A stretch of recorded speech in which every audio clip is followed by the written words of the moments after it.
Mr. Speaker, it was 39 years ago.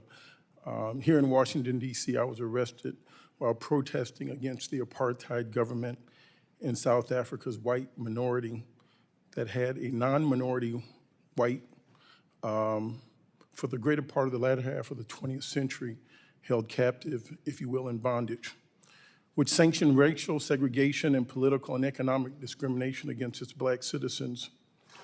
I believe your policies on South Africa at this point in your career are wrong, precisely because either you do not understand the history of the country or you have grown indifferent, and I beg that you go to your higher nature.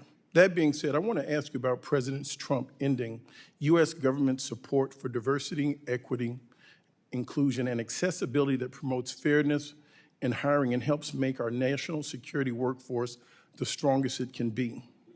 In the name of advancing an anti-woke agenda, he has given himself permission to break the law, attacking congressionally mandated efforts that have enjoyed bipartisan consensus for decades.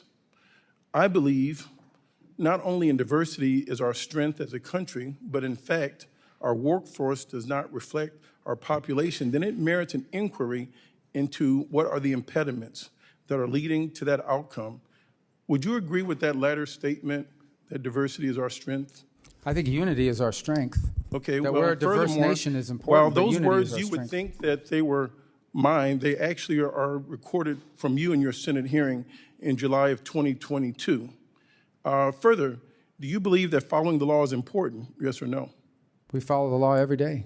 Okay. Well, you wear so many hats, it must be difficult to keep track of all the laws that you have supported, but yes, you did vote in favor of the bill, and I want to read a section of the bill that you did support. It's Section 5403 of the 2022 NDAA requires that the State Department to strengthen recruitment of people belonging to underrepresented groups.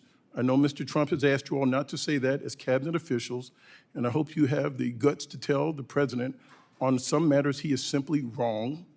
Mandating outreach to universities, employees' affinity groups, and expanding paid student internships are among the actions. So I would like to know, do you stand by strengthening diversity within the ranks of the State Department?